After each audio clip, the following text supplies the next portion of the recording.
There is a particular kind of stuck that I see in the interior design business industry all the time, and it's not the type of stuck that you are going to expect potentially from this podcast today. It's not a talent problem. The designer is, oh my gosh, they're absolutely brilliant and the work is beautiful. The portfolio makes people stop scrolling, but yet quietly behind the scenes, the months are inconsistent, and one month is wonderful and then the next month is silent, and the inquiries come in but they don't convert. The pricing feels like a guess every single time, and underneath it there's this quiet, exhausting question: why does this still feel so hard when I'm so good at the actual work that I do? Now, if this is landing a little too closely right now, stay with me, because today I'm going to give you 9 things that, when they're absolutely solid, take you out of that stuck, and when they're shaky, keep you in it. Now, welcome back to the Design Boss Dialogue podcast. I'm so glad you're here. And if we haven't met yet, I am a coach and mentor for women building interior design businesses. And my whole world is about helping you move from doing beautiful work to running a beautiful business. Now, those are not the same thing. There is a gap in exactly what we're going to be talking about today. So let me set the scene, because the timing of this episode is not by accident. We are coming up to the halfway point of the year, and the halfway point does something to us, right? Okay, it's a mirror. We start the year with so many good intentions in January, and we kind of get halfway through and we have a little bit of a pause moment, go, oh, actually, have I achieved everything that I want to actually achieve? And we either do one or two things. It's quiet pride or quiet panic. And here's why I want you to lean into this moment rather than avoid it, because there are roughly 90 days between now and coming up to the final quarter. So I would kind of say between 90 to 120-ish, okay, depending on when you're listening to this. But 90 days is enough time to create a genuine ripple, to change one foundational thing in your business and feel the effect of it compound all the way through to the end of the year and into the next. The work you do in the next 90 days doesn't just change this year, it sets the floor for next year. That is the ripple effect, and that's why right now is pivotal in your business.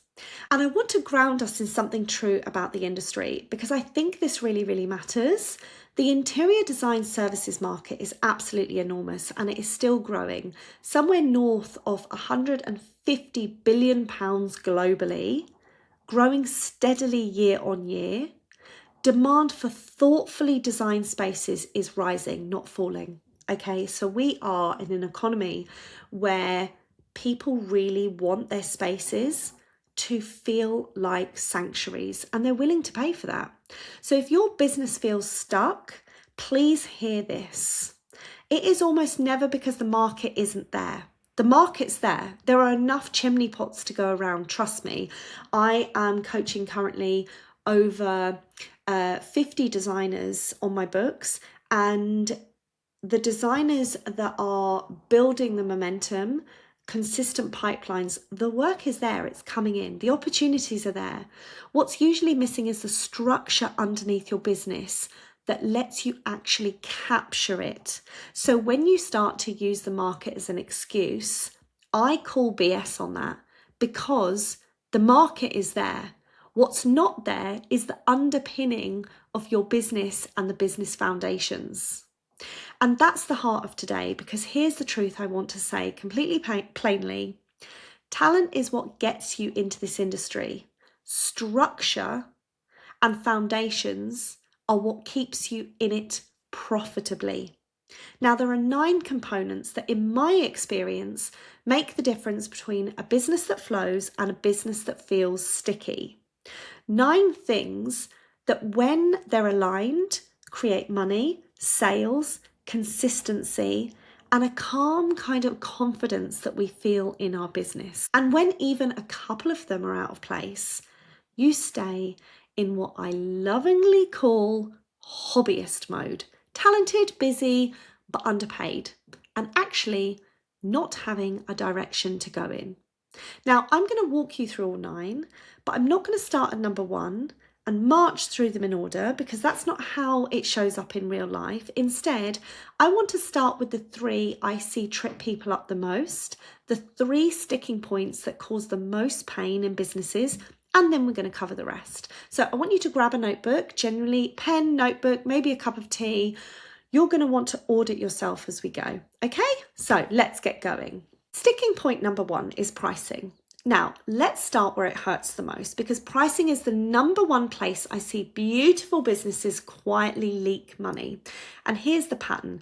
You look at what feels reasonable. You maybe glance at what someone else is charging. You have a little route around the internet. You're Googling, what should I charge?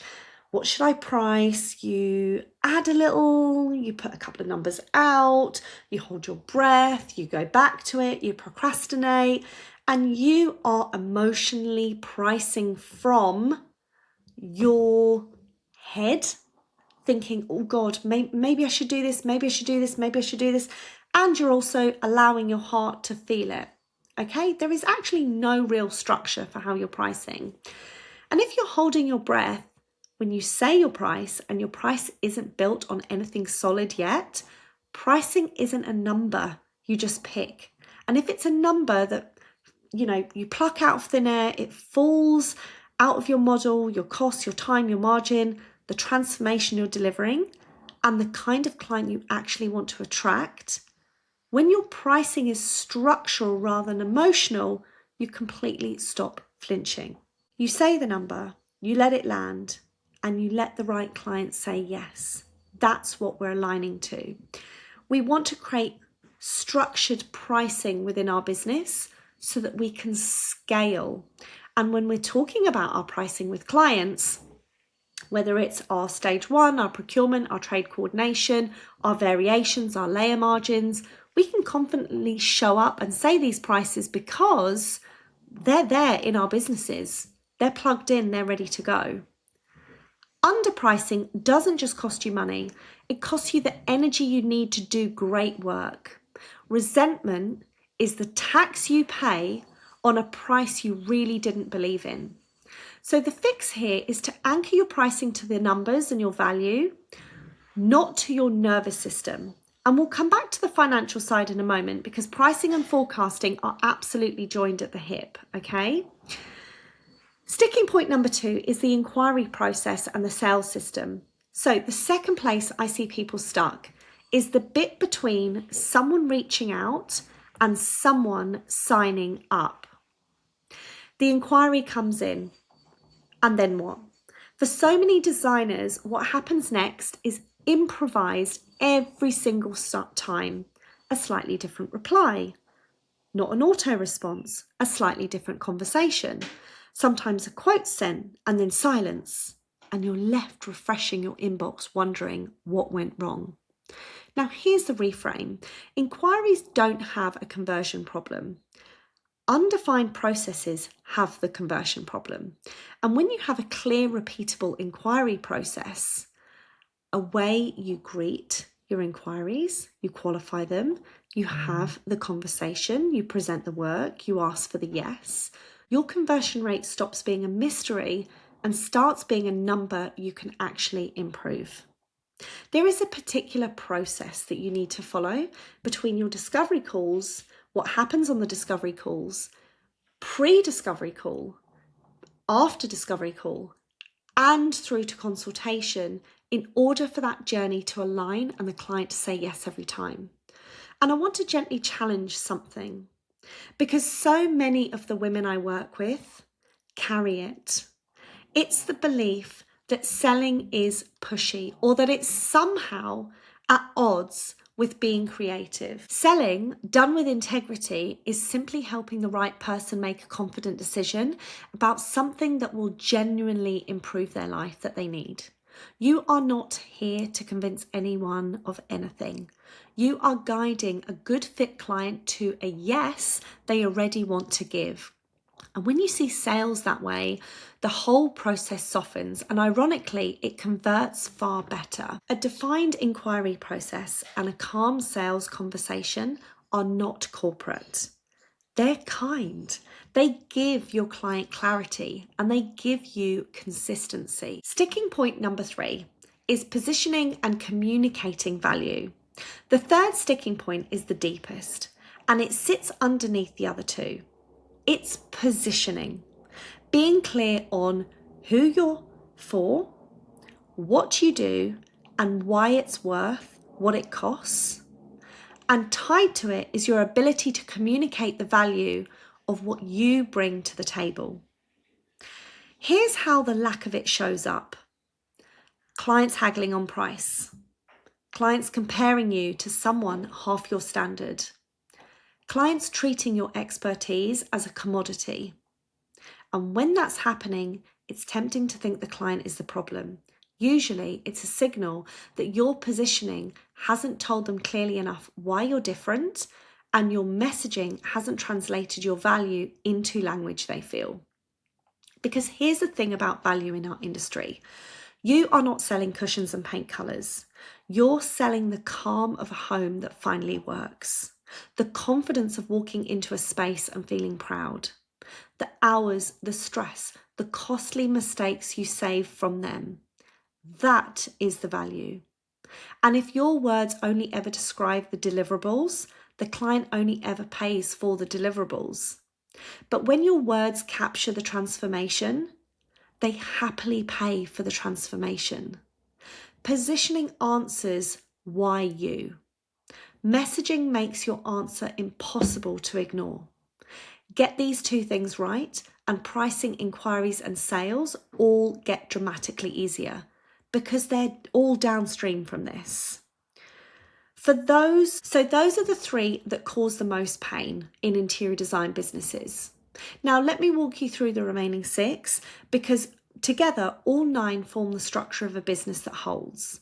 And I'll move a little quicker here, but every one of these deserves your attention, and I want you to pay attention to all of it. Sticking point number 4 is the client journey. The client journey is absolutely everything to your business. Your client journey is everything that happens from the first moment someone discovers you to long after that project ends. Most designers obsess over the design phase and leave the edges a little bit fuzzy. The onboarding, the communication rhythm, the handover, the after, but the edges are where referrals are made or lost. A client who feels held at every step doesn't just come back. They send you their friends. Map your journey as an experience, not just a project, and you build a referral engine into the work itself. Sticking point number 5 is messaging. Now, I touched upon this briefly with positioning, but messaging deserves its own moment completely. Messaging is the daily, repeatable language you use to make your positioning felt. On your website, in your captions, in your inquiry replies, on your discovery calls. Positioning is the strategy. Messaging is the expression of it over and over and over again in your business. The test of good messaging is simply doing this. Does your ideal client read it and think that's exactly how I feel? She gets me. When your words do that, you've stopped marketing at people and you've started speaking to them. So how can you show up with more heart and soul in your business to really make your clients feel seen and heard? Sticking point number 6, confidence. Now, confidence, and I want to be honest about this one because it's the one people skip the most, and it's quietly underneath absolutely everything. The price you're brave enough to say, the boundary you're willing to hold, the visibility you're willing to step into, all of that is gated by your confidence. But here's what I've learned, and I want you to really hear it. Confident is not a feeling you wait for. It's a byproduct of structure as well as mindset work. When your pricing is sound, your processes are clear, and your value is articulated, Confidence starts naturally showing up when you align yourself to the mindset work that goes alongside these areas. Because you're no longer in guesswork. You are no longer thinking, oh, what shall I price today? How shall I price that? What shall I do with that client? You're standing on something. So if you feel shaky, don't go hunting for more self-belief in the abstract. Go and solidify a foundation and watch the confidence follow. Sticking point number 7, visibility. Visibility is simply this. Are the right people seeing you consistently over and over again? The most common mistake here isn't doing too little. It's doing it inconsistently, in fits and starts, and then concluding, actually, that doesn't work for me. There's no point showing up on a Monday and then leaving it 2 weeks and showing up on another Monday again. That is not visibility. Visibility is the compound effect of doing something daily or 3 times a week continuously in your business. You don't need to be everywhere. You need to be somewhere consistently with a clear message, building a body of presence that means when someone is finally ready to hire you, you're the name that's already on their mind. And notice the order. Visibility only converts when your positioning and messaging are sorted first. That's why visibility is number 7. Being seen with a blurry message just means more people are completely confused about you. So yes, you might sound like a broken record, but it's consistency about delivering that message and why you're delivering it. Number 8 is the financial forecasting, and I told you we were going to come back to this one. This is the one that separates a hobby from a business more cleanly than you can even imagine. Financial forecasting means knowing your numbers ahead of time, not just behind you. How much do you need to bring in each month to be sustainable, to be profitable, to pay yourself properly? How many clients is that? How many inquiries does that require? And when you can answer those questions, the fog starts to lift. You stop reacting to your bank balance and you start steering towards an actual target.